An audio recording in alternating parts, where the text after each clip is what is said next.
How y'all doing? Can y'all hear me? Hey, Yes, so sir. I'm gonna so I'm gonna tell you a little bit about myself. I'm tell you a little bit about myself first, and then I'm not gonna try to talk too much, but my goal today is to kind of get you guys involved. Uh, I know Ms. Liz told me that y'all are doing a Black Male Summit, Black Male Leadership. The marathon continues as a theme. So I don't know if y'all like Nipsey Hussle, but that was one of my favorite artists before he died. So today, I have a couple of activities, really just one, about kind of looking at some of his lyrics. And some of you guys say you were interested in music. So basically, I want to kind of curate like a small conversation about like the messaging that Nipsey kind of projected to the society, right? And how that pertains to your life, and then kind of end with an activity, man. So I don't want to like get up here and preach, because I know kind of being on Zoom can kind of be kind of tedious. So I just kind of want to kind of have a small discussion. But first, let me tell you a bit about myself. I run a transitional living program at a nonprofit called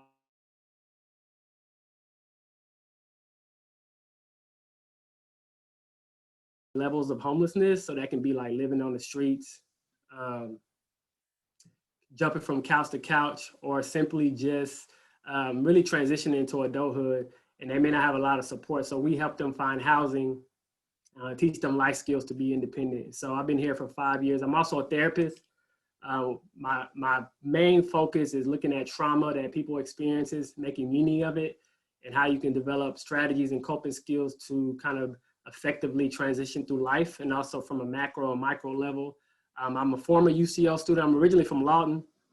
I went to UCO, graduated from UCO. I got my first master's in adult and higher education for the University of Oklahoma, where I was a director of Upper Bound, shout out to TRIO programs, for about 7 years. And then I left there and got a second master's in counseling from Langston University. And I'm currently 100 hours away from being a licensed professional counselor.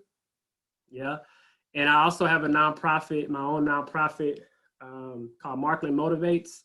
And basically it's a community development and a scholarship foundation, particularly for African-American males that are graduating from high school and enter post-secondary education. So when I was at UCO, I was super involved, man, just like you guys. It's so good to hear a lot of the achievements and things that you guys are aspiring to do. I was really involved on campus at BSA. We didn't have Black Male Summit back then, but just with BSA, NAACP, being real active on campus, really organizing and mobilizing the Black community to face challenges of our not only school, but in the community as well. So I always love giving back.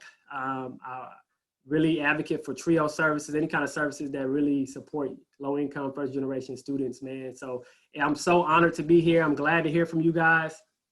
And so basically, like I said, I'm gonna do an activity that I usually do. I do a lot of speaking, and sometimes I speak to young juveniles and in detention centers. And one of the things we try to do is unpack lyrics. You know, not everybody, but a lot of youth like music, and they like rap, and they like hip hop. And so me being a hip hop historian and a hip hop head, I like to dissect lyrics, right? And my favorite artist is Jay-Z.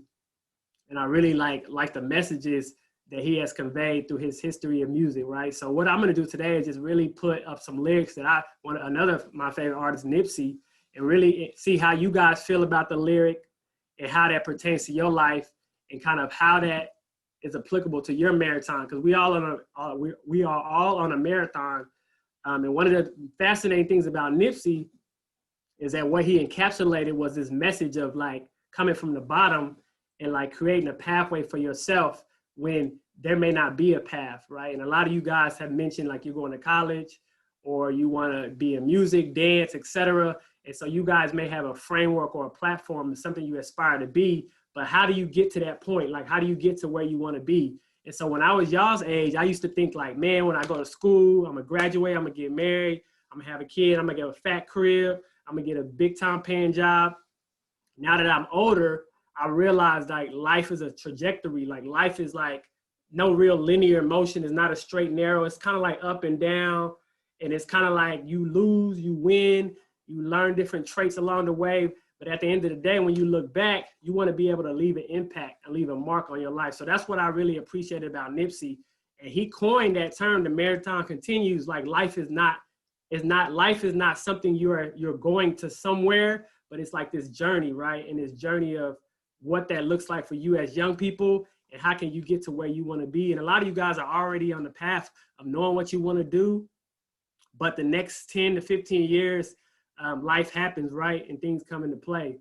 So that's what I loved about him. And so what I'm gonna do is I'm gonna share my screen.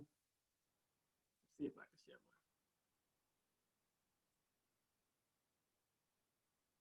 my. Oh, Liz, can you let me share my screen? I don't know if it says. So y'all, who all listen to Nipsey? Raise your hand or give me a thumbs up. Okay, most of y'all listen to him. Y'all really listen to him, or y'all just like bob your head and like listen to some of the words he say? Okay, we're gonna see. So okay, here we go. Can y'all see that? All right, so the first one, let me see.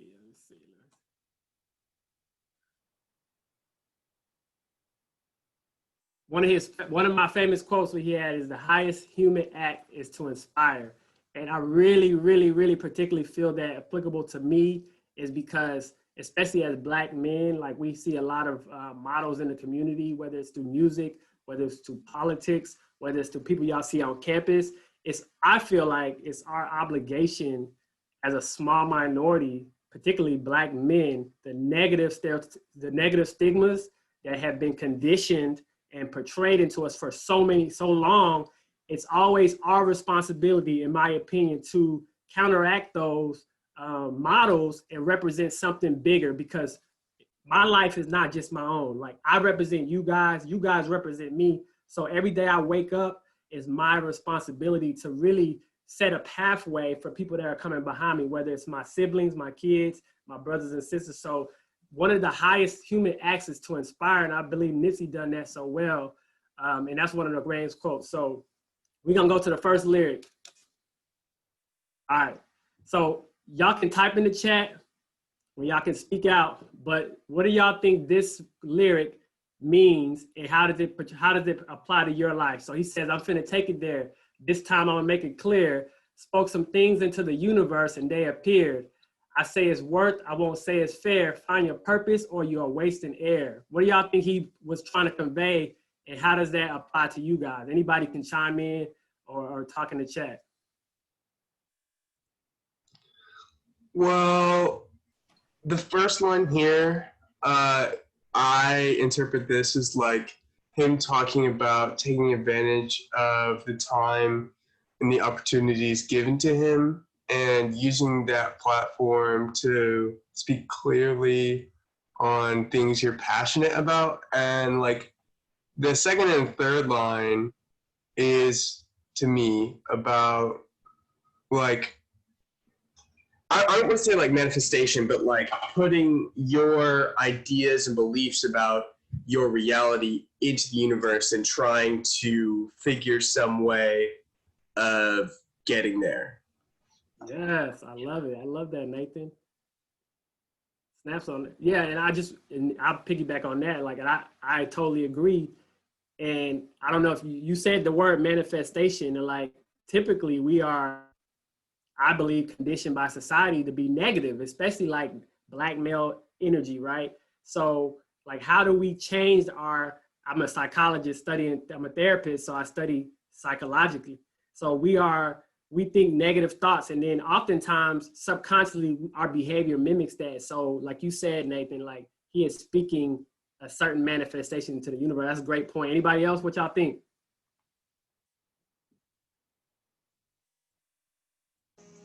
I wanted to say, it's Jack, by the way, also known as Marshall. When he says I'm finna take it there, it's time to make it clear. That beginning point, whenever people rap, they don't really rap about something with density in it. You know what I mean? When people rap this day and age, they don't rap with a purpose in a sense. So when he's talking to his audience, he knows who he's talking to. He's talking to people who don't really have the same songs with density with the purpose in it. So that's what he meant by the first line.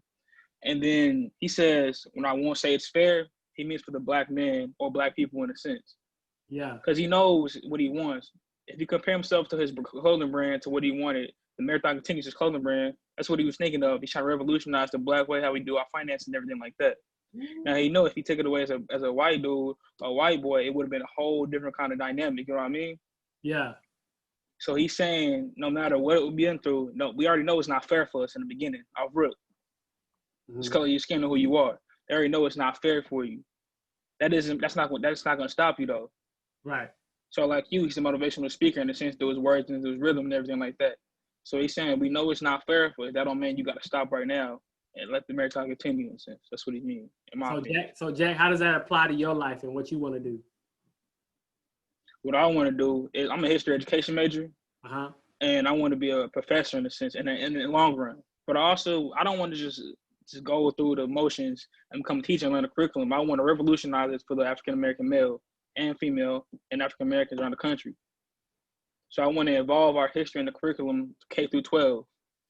I want everybody to know about what we've been through, and not just our culture too, everybody else's. You know what I mean? Yeah. Because we want to real around the individual, and you just can't learn off what the predecessors have about it.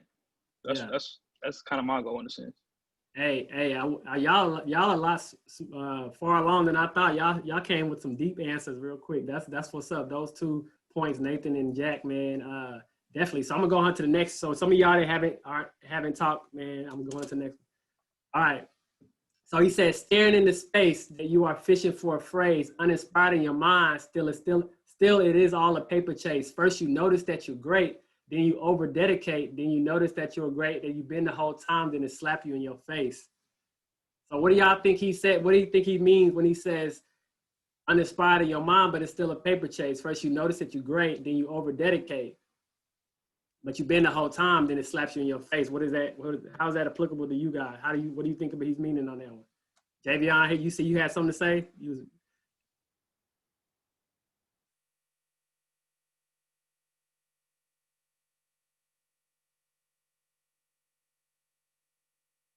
What y'all think? I got something, but hold on. Let me look at it while I say it. Yeah. There's no wrong answers to it. You know, music is all about interpretation. So yeah, like my interpretation. Yeah. Staring into space, that you are fishing for a phrase. Now, what I got from that, like that first line, is that like everybody, well, I won't say everybody, but like have the sense of being heard. Like everybody wants a sense of being known of who they are, like their individuality on this earth. Like everybody wants to make their image. So like that's like your phrase. Boom. Uninspired in your mind, still it is all a paper chase. You know, money inevitably rules this world, man. So what we do in our purpose, inevitably money we shall encounter. Yeah.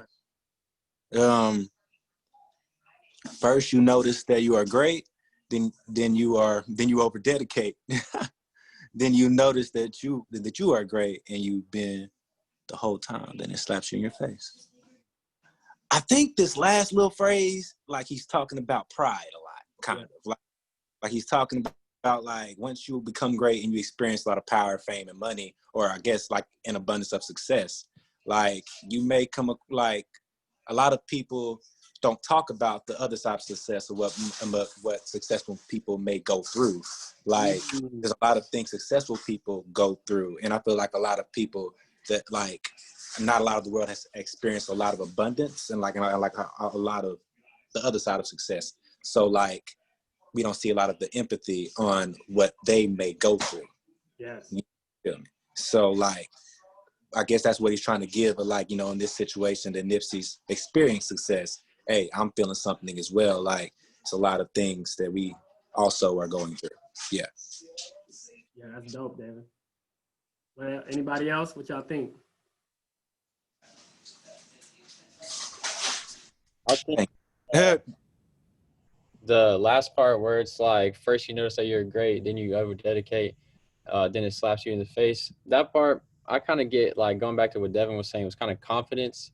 Like maybe you're not for sure like what you're good at or what you want to do, but then when you finally put your mind to it, then you over dedicate. You put mind to it and you realize, you know, you're good at this and you can do it the whole time. You just didn't really know yourself kind of. And so you finally find yourself and you notice that you've been great the whole time. Yeah, both of those, man. So both of y'all, Devin and Devin, is Devin two Devins? Okay, yeah.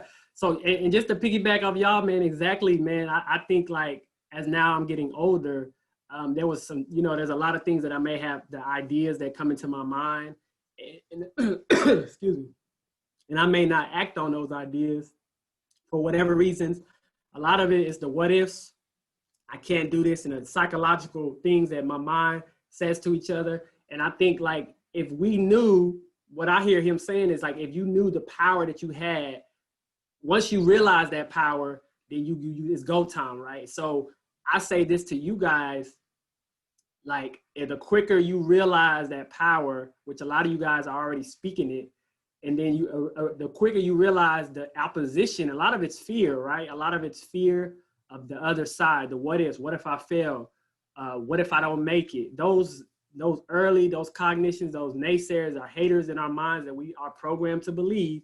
Once we are able to face those, then we're going to be more likely to fulfill our dream. And I think Devin said it earlier, like once you stop caring what people think, and even if you do care what people think, not letting that stop you from trying, because all of us going to have to try. We're going to try. We're going to fail. And I think that's what he's saying, man. Once you realize your greatness, and once you try, you're going to see how great, and it's going to slap you in your face like, dang, I was good at this the whole time. I should have put myself forward. So those are great. Both of y'all, man, that was a dope points. So moving to the next lyric. And y'all don't have to dissect every word, but just the whole general sense. So 48 playing Bulletproof Soul. Every few shows, I just buy some new gold. Circle got smaller. Everybody can go. 48 playing Bulletproof Soul. Every few shows, I just buy some new gold. Circle got smaller. Everyone can go. So particularly that last sentence, what does that mean? And how is that applicable to you guys? How do y'all interpret that? You can't just have everyone that you want in your life because not everyone in your life is going to add value.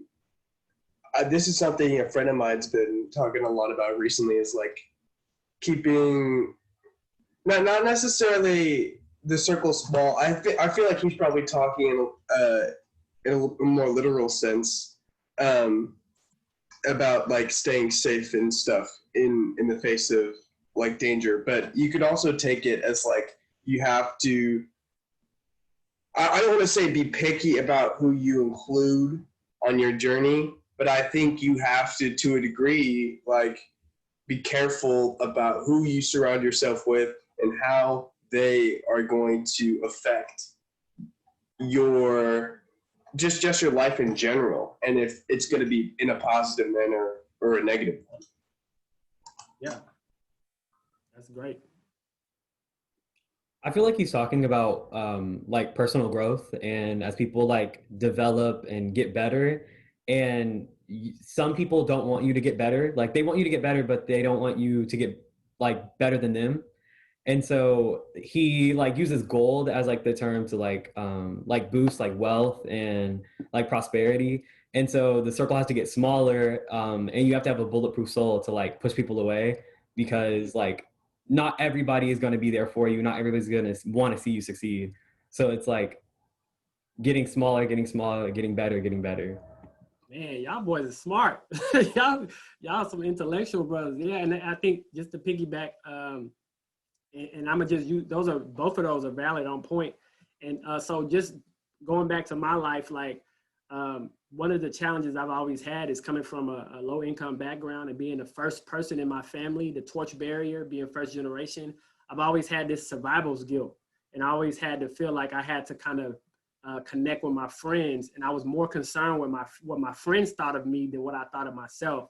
And so a lot of times I self-sabotage myself because I didn't want to be looked at as less than, or I didn't want to be looked at as a punk, or I didn't want to be looked at as like somebody who can get talked about. And so I think like what you said, like he realized that in order to be successful, unfortunately, the tax part, the price of success is that everybody can't go. Like everybody ain't there for you. Like you're gonna have people in your circle that like if you have friends they're not going to be on the same path and trajectory as you. So sometimes you're going to have to leave people, and sometimes people leave you, but that's okay. Like, you have your own cycle of success. And so I think the challenging part is understanding when to let people go, because I don't know if y'all have heard of that phrase, show me your friends and I'll show you your future. A lot of our friends, our homies, our big homies, our crew, they could pull us backwards. They could be pulling us backwards by the behaviors and the things that they exhibit on a daily basis. And I think that's why he means, and you gotta be focused on your path and your journey to be able to say and make a decision like, nah, this is bad for me. This is good for me.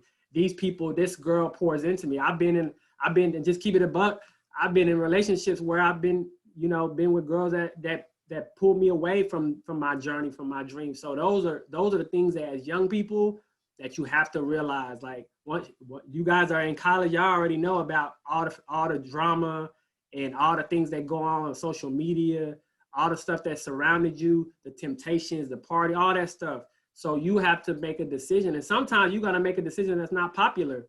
And so in order to be successful, you got to be able to stand on the island.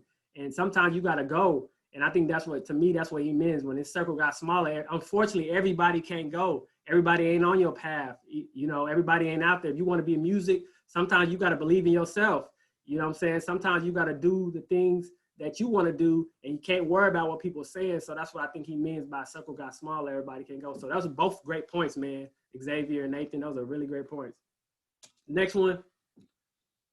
No, he genius, and he just can't claim it because they left him no platforms to explain it. He frustrated, so he can't fade it. But deep down inside, he knows he can't fade him. Javion, you smiling? What you got to say? You over there smiling?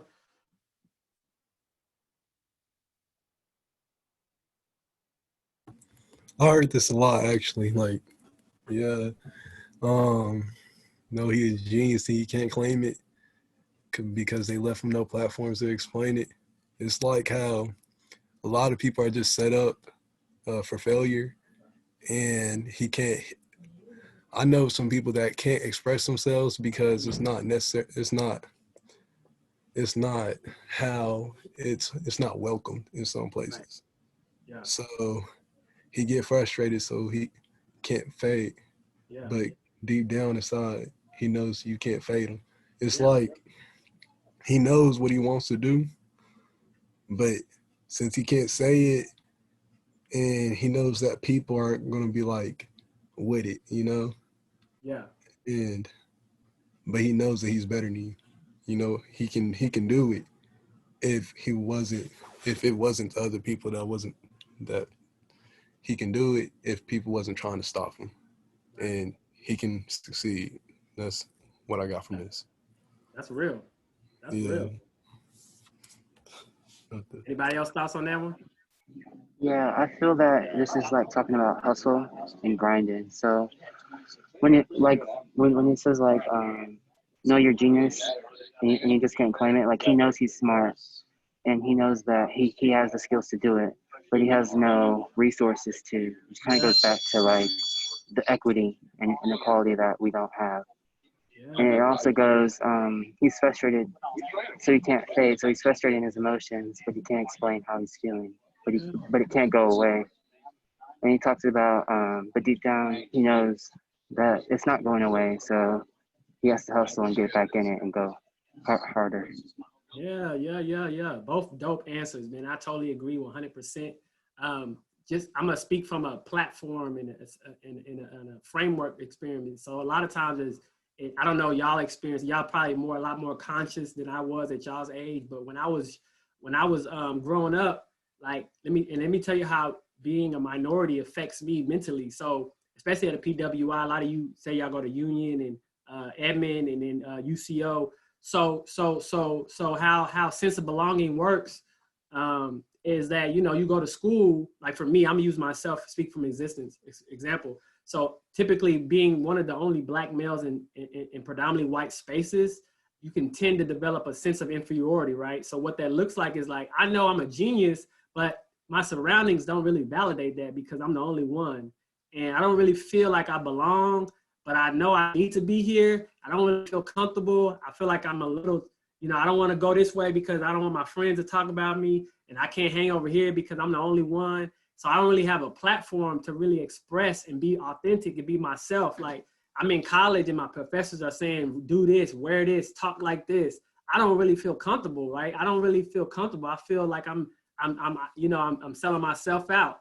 And so I've been in those spaces where I've tried to find myself, and I tried to fit in and assimilate to popular culture, to a dominant society where I'm the only Black male in these spaces, and I have to talk a certain way and act a certain way. And as I've gotten older, I realized, man, dang, I was one of the smartest people in the room, and I just didn't have no platform. So I think that's what he's trying to say, like you guys alluded to. And I want you guys to understand, like, you may not feel confident in those spaces, but best believe you have something to bring to the table. You have something to give to society. And once you get the confidence to create your own platform, and now it's particular with social media, you have every driving force to be who you are authentically. No one can change you or tell you what you want to be or how to be, because you should be able to know yourself and have confidence in yourself. And I think that's what he means by he's saying he's frustrated.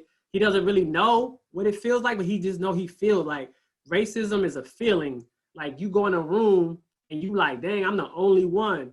And I don't really know what to do. I want to talk, but I can't, because I feel like if I talk, I'm going to look stupid. And so I'm telling you, like, once you have that feeling, if it's at school, if it's at the job, if it's in society, you be the example. Don't be afraid to fail. Be the example that you are the only one and you're representing yourself, and be confident in anything you deliver, whether it's how you look or how you portray yourself, and create your own platforms. I think that's exactly what he means. So the last one, he said, I ain't gonna make 100 mil off these streets, and more than likely I ain't gonna end up in somebody's precincts. Even worse, the hours in the carriage front the church, laid off in the hearse. I dealt with it. I just out here for my health with it. I weighed the risk and the reward and seen the scale tipping. Let us all get on one accord, take the world, take the money, the power, and the girls with us. So what does that mean to you guys? What do you think he was trying to say? And this verse is very critical to anybody, and especially Black males in today's society. Well, if you take, for example, like, I'm not the first like two lines, like nearly three, like halfway through the third, but he's talking about how if he doesn't, he's not gonna make the money that he wants to make or get to the place where he wants to be by staying where he is. And more than likely and if he stays where he is, he's probably gonna end up in trouble for some reason, just for being a Black man in society, really. And then even worse, the hours and carriage front the church, laid off in a hearse. That one's difficult. I think it's about, like, there's always gonna be that lower point, rock bottom never really comes, and it's only when you're in that hearse when you get to really, like, rest. I mean, I've heard that phrase of, like, death is the only real rest you're gonna get, and so, I mean, with that in mind, I think we have to take advantage of the time we have where we're at so we can move on to something bigger and better. Yeah. I was gonna say, from where Nipsey's from, a lot of the people from Crenshaw, they don't make it out like where they are. That's what is expected from every Black male there. They don't get out. They don't make 100 mil in these streets. They're gonna end up in somebody's precinct. That's how it happens. So, I think he's just trying to state, like, you got to be smart with it. You can't. You got to be smart. You got to get out of it. Yeah. Both great examples. And I want to piggyback on what you guys said. What I took from this is what I want to convey to you guys is the last point, right? And this, what Nathan and Chasten, both of y'all said, is like, and oftentimes, not us, but a lot of the time as a community of Black men, we are forced to make difficult decisions. And unfortunately, a lot of times those decisions lead us down a path of difficult returns. So when we talk about violence, when we watch the news and we talk about black on black violence, we talk about low retention rates, low graduation rates.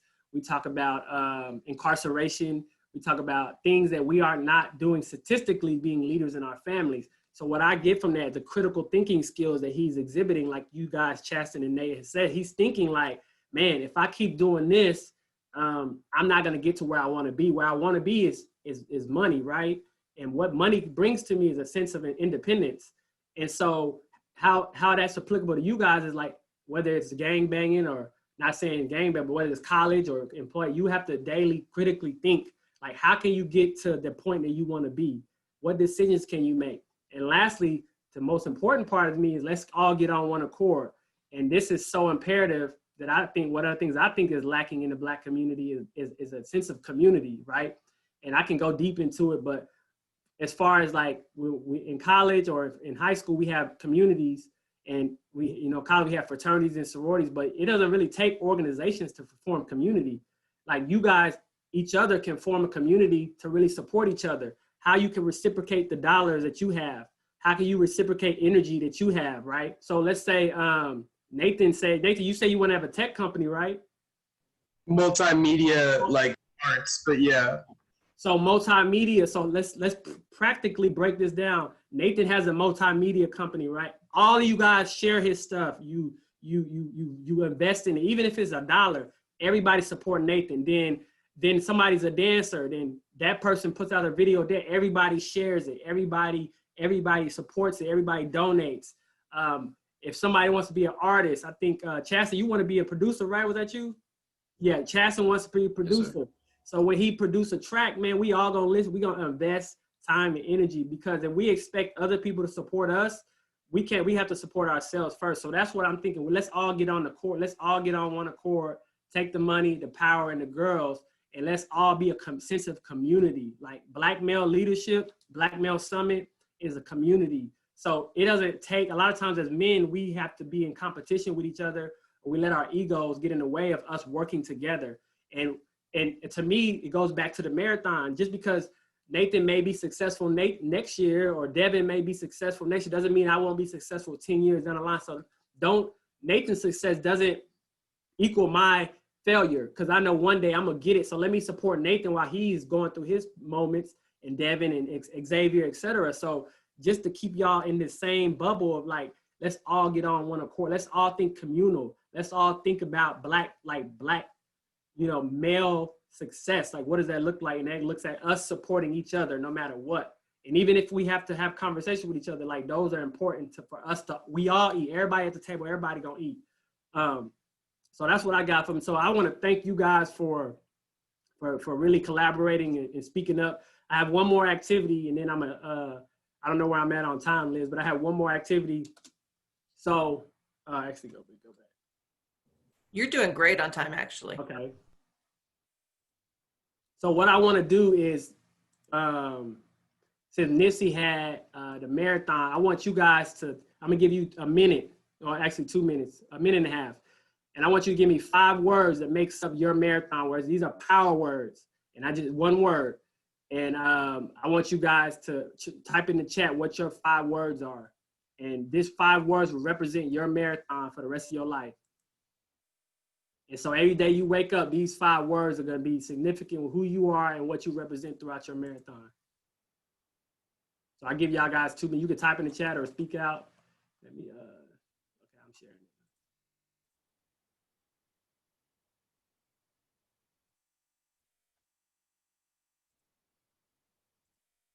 Okay, there we go.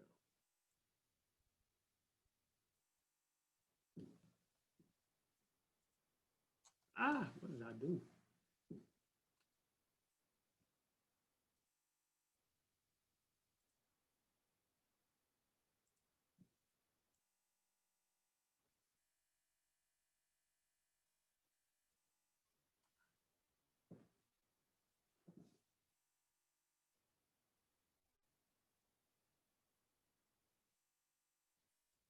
It don't have to be super difficult. Just 5 words, what represents you and what your marathon would be. Let's see some people in the chat.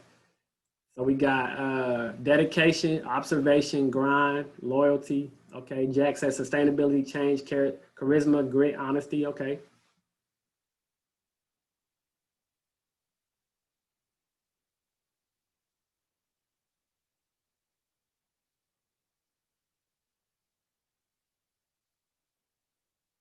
Nathan said groundbreaking, uplifting, innovative, return, exploratory. Okay.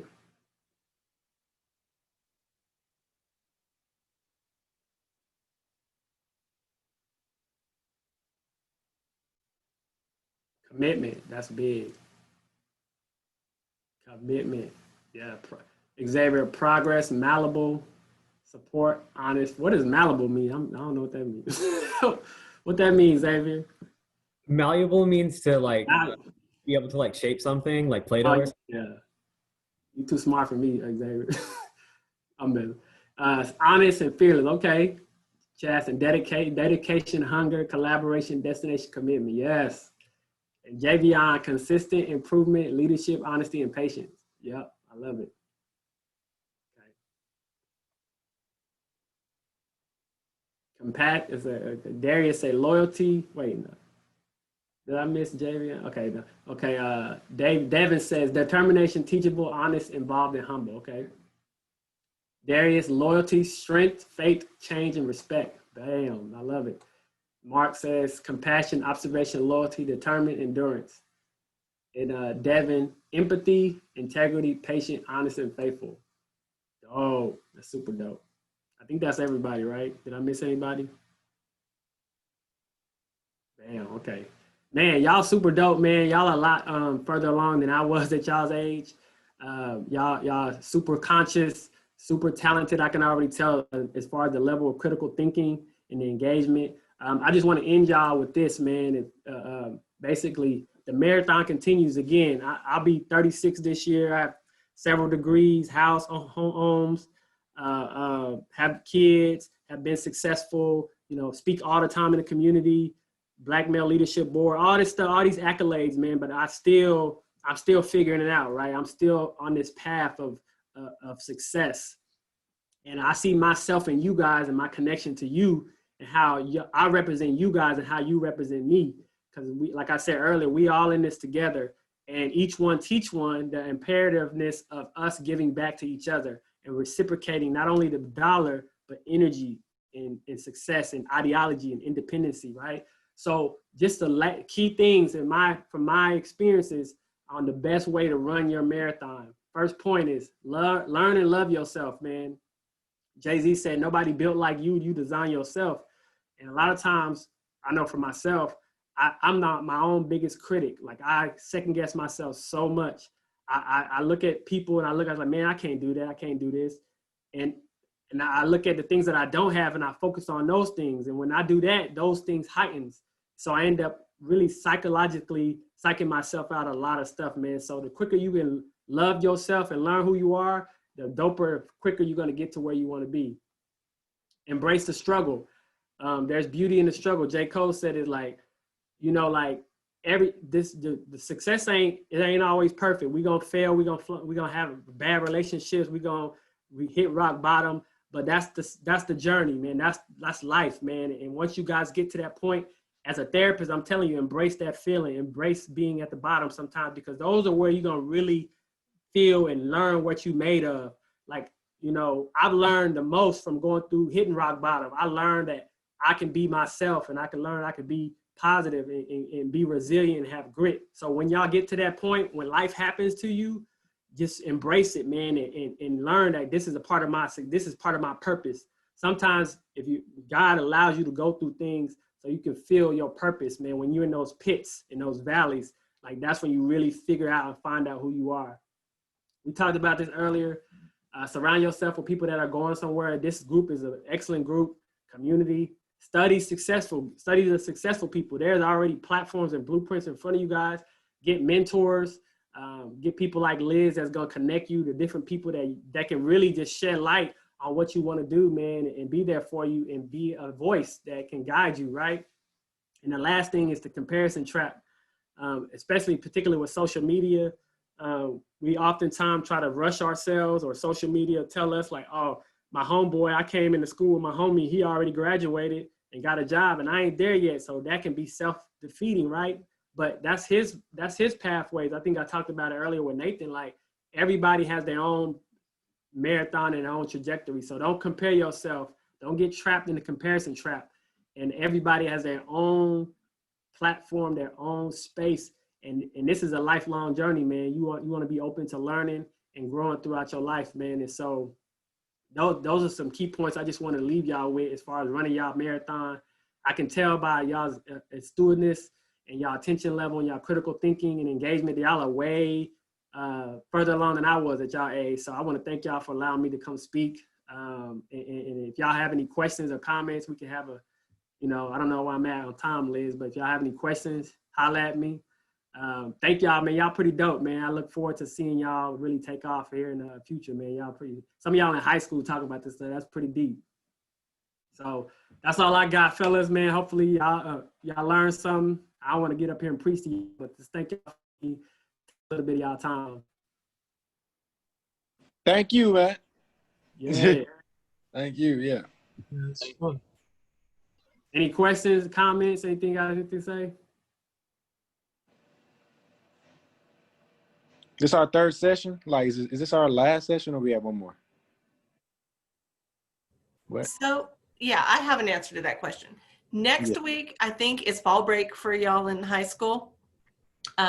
We will have kind of an optional come and hang out.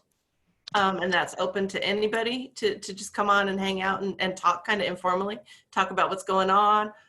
If you have questions about the assignment or just to kind of get to know, if we were in person, we would be able to just kind of hang out for a little bit. So next week, we're going to have just an open room and I'll share that out with you next week. And then our second to last one will be the 21st. And then the last one will be a celebration. But I hope y'all will show Mr. Markland some appreciation. And if you have questions for him, we have a couple of minutes. But Mr. Markland is amazing. As he said, he has left his imprint here at UCO, and the Office of Diversity and Inclusion love him so much. And every time we say, hey, would you be willing to talk to some people? He always just comes and steps up with so much grace and so much compassion. And I know from my point, thank you so much for being here today.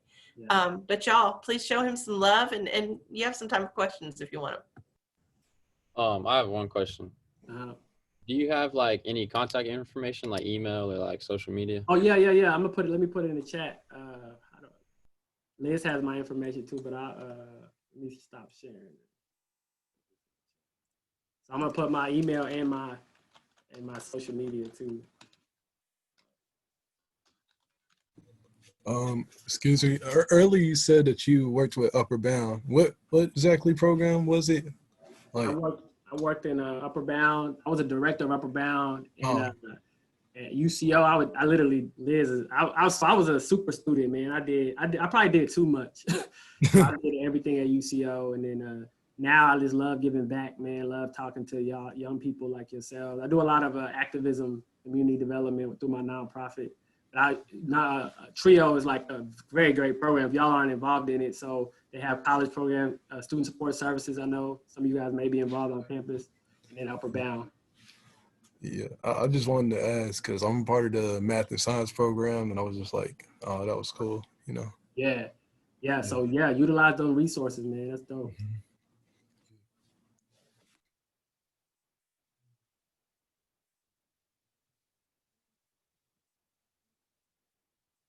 So let me ask you, y'all high school students, are y'all seniors? Who are seniors? Is anybody seniors here? Y'all know where y'all going to school next year? I don't know. I'm looking at a bunch of places. So, I mean, I know if I do end up going to school, which isn't like set in stone yet, I'll probably be on the coast, but that's about it.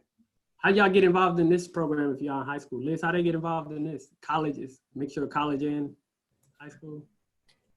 Well, I'm just going to say they were amazing. So when the counselors reached out to them and as they got the information, if any of y'all who are in high school would like to kind of talk about that, but they reacted, right? They heard the call and they came. Yeah. Well, it was just like through my school. I remember, well, my mom works at my school and she got me in touch with the counselor and she was telling me about this. So, I mean, I just thought it was cool to do because I didn't really have an outlet like that, particularly like in a leadership perspective. Like we have like team leadership classes at our school, but I don't know. That stuff always comes off kind of like, especially when you're in class, it definitely feels pretty preachy. Yeah. But this is definitely a different twist that I like a lot. Yeah, that's what's up. At our school, we have a Black scholars group, and so we have a Black career advisor, and so she like connects most of them and like people who aren't in the group to stuff like this. I was gonna go to it last year, but I don't remember why I didn't. And then this one got canceled. So yeah, we was about to have a big old conference, man, before COVID hit. We was planning and we was about to make it happen. But I'm glad you guys are still involved virtually and still engaged, man. That's so important. Yeah, it was supposed to be 500 of our best friends this year. So hopefully next year we'll have it live. I'm sorry, I didn't mean to cut you off, friend. It's all right. I actually heard about this through Upper Bound. I got a notification. Well, one of the counselors that basically said, join this program. It'll be cool for you to experience. So yeah, I signed up as soon as I got the link. No.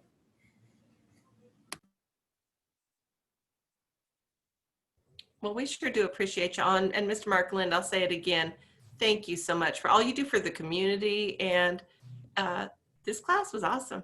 Thank you, guys. Hey, if y'all got my information, y'all hit me up on IG or whatever, text or whatever. Y'all need any questions, letter, recommendation, anything y'all need, man, just let me know. And I just appreciate y'all. Y'all keep up the good work, man. Y'all are so dope.